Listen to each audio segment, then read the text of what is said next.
Ner mala ken yam kanetin kontin ba ler me ba jaling. An ler ban linga ring mishiro da la tere wech kan nasser. Shala den go sharam kel shaja ne ke jibon dang dich. Tisha kene di shabar. Ka kor me toka kam nuere karodian. An wale a shankang wan ka pai dich. Ron kina daro wide jendang ro rung wan. Ngot kan konore ler kana me. Mi jira ma jidit der subscribe ke der notification bell dir jetwan ko blatin kono banon ka nor online tv bi kan chamala shukaji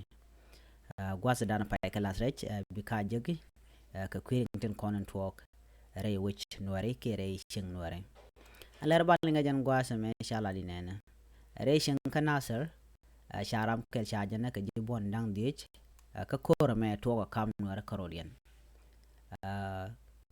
ko ci kor mi to kam no rekoro di rewe kan nasre shala no ne di cha mo ka bo ti dit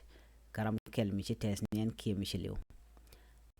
ban je chuli nga gwa ka do badanen chaw lat ke je ngai kono no nuore tukan ka tuka rodien karodian do mo tedi manang no rodien ka jama ban je lien ka jan lere me ki man chaw lare wechin wini kan nasr ki ka kwany lwal tuan ban je chuli kel shirga men sha kun gwasa mo ke sha linga tende shala de no tiang ka shanga diok ka pai di ron kina daro jendang ro ngwan ci kor cha tuok re we kan nasar shala de no tuok ka ta di ka tiang ci ngwani she yol shi ga yet karodian an kor mo sharam kel sha janakten ka shane di shop ka di sha mo ka bore den kormo to kormo rechen karok rok ka kwat rewe kanasar ki ka kwan lwal tuan en men to kor gwasa me tar ka manan liunat ke je re kormo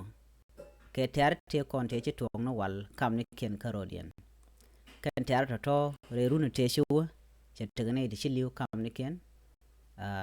ke ci kor no wan ci to kam ni ken ke ci ne to shi ga liu lo ci ne to shi ga liu kam ni ken alo ci kan chwane te keter ti chiro dian nok ti shi gor no de ke chenkel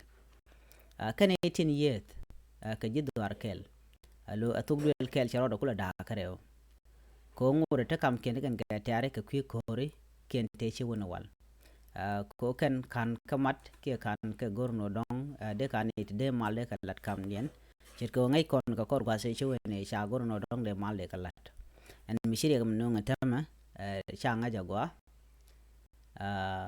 ko on me de ka rudien nyok ne ka ke de ka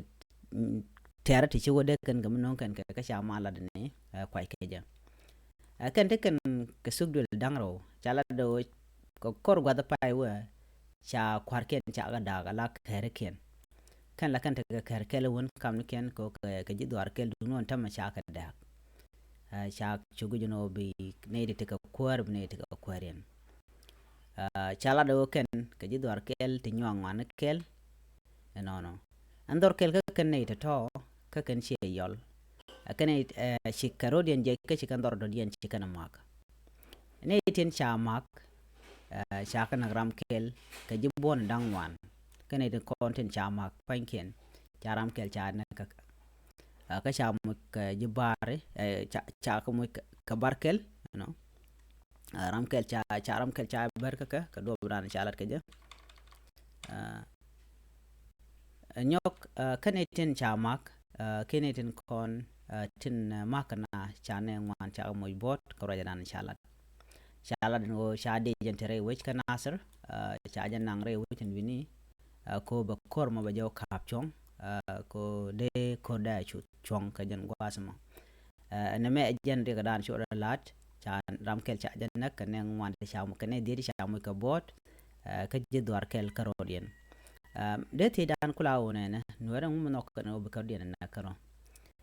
do ba dien ba mal ba jan kam ne ken ngai kon ka kor gwasan paiwe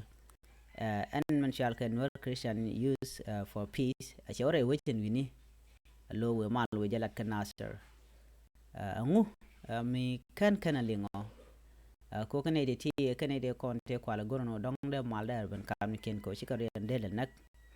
shikan ko ko ken shikan de to kam ken de ka lan nasir ke de ka lan rodian ka anta ma jen kor ma ci toga ne ci rodian ma rodian ram ke ci tes nien ke ji bon dang di jen o sha de no da le won yam de ne kon na kwar